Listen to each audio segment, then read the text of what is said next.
Are you an adult that's learning or returning to roller skating? I'm going to help you on your skating journey.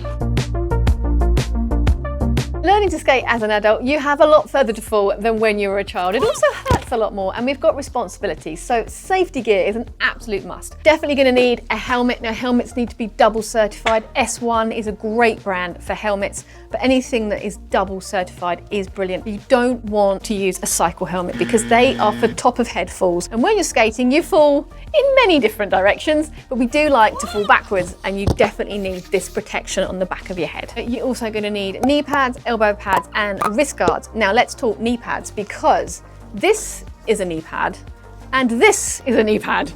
Slightly different. Okay, so these are what I call Amazon cheapies. So you buy these in like a pad set, and these are fine. If I'm skating outside, I'll put these on, and I consider these skin savers. So if I fall and I've got shorts on, I'm not going to skin my knee, but they're not very thick. There's not a lot of padding. They're not going to do a lot. If you're learning to skate and you know you're going to fall, you want something like this.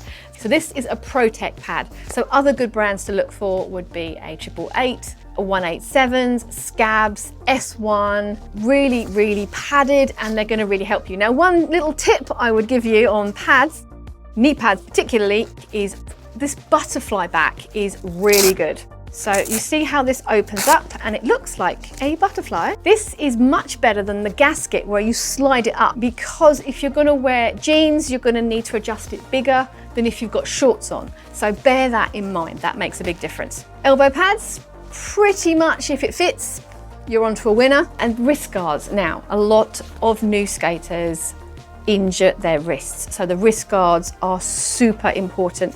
You must have hard support in this top bit of the wrist as well as the bottom, because otherwise the energy isn't going to dissipate properly. So it's going to hit here and it's going to go up to this top bit. The Amazon ones, again, you'll see them, they have it just here and then a couple of straps, and you can see this bit of your hand.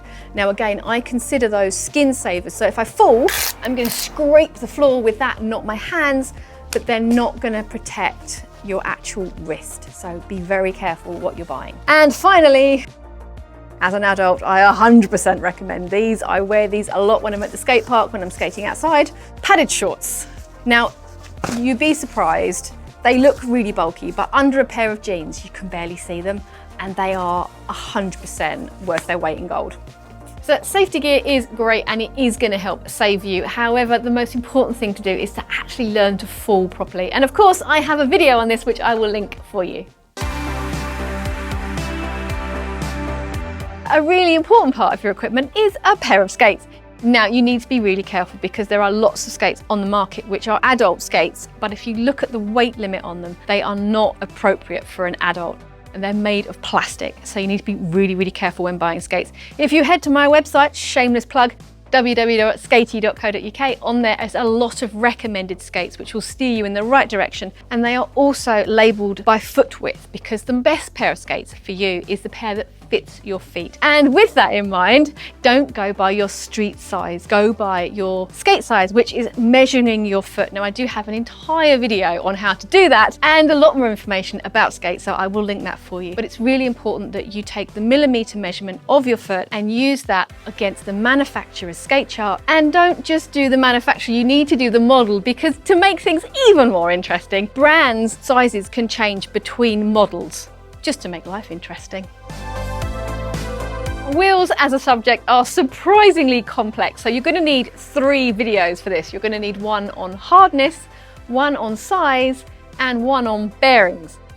But what I will say, a lot of skates that I've recommended on my website ship with what's known as outdoor or hybrid wheels, which are around between the 78 to an 85. Now, a lot of skaters will tell you that skating indoors on that hardness is like skating through molasses or syrup, but as a beginner, that isn't necessarily a bad thing, because you don't want your wheels to run away with you. So a slightly softer wheel is going to be a little bit more sticky. So it's actually an advantage. But as an adult, it's really important to warm your body up. You might be sat behind a desk all day, so it's important that you get yourself moving before you put your skates on. Because when you're learning and you're going to save yourself, you feel a wobble, you're going to reach. So there's a lot of dynamic movement, and the last thing you want to do is strain a cold muscle. as an adult skater, it might be very tempting to consider using a skater aid. Now, you've probably seen these flying around the rink on a Saturday morning when the children are using them.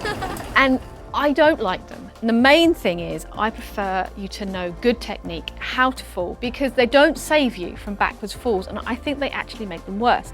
Because a backwards fall is going to happen, you're holding onto this and it's not heavy enough for you to grab for it to stop you doing that. So all you're going to do is take it with you.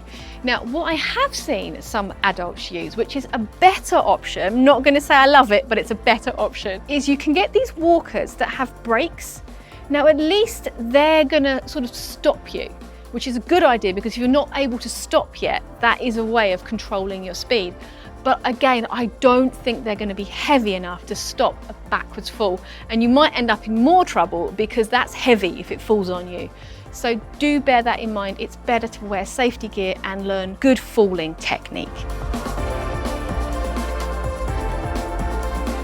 So I have lots of videos that go over this in a lot more detail, but I'm just going to briefly show you how I would suggest to get skating. So, nice bend knees. Bend your knees so far that you can't see your feet, so knee over toe. But you want a straight back. So if you want to lean forward, keep your back straight and hinge from the hips. Arms in a V as well, and then you're just going to march like this. Now your feet are going to naturally start to roll, and as they start to roll, it's absolutely fine if they straighten up.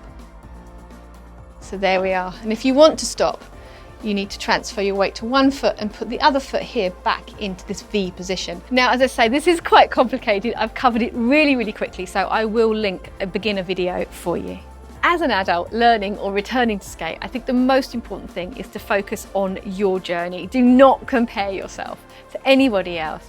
Make it your journey and make it fun. If you can find some skate friends, all the better. I'm Katie, which is Skatie, and I'll see you next time. Bye!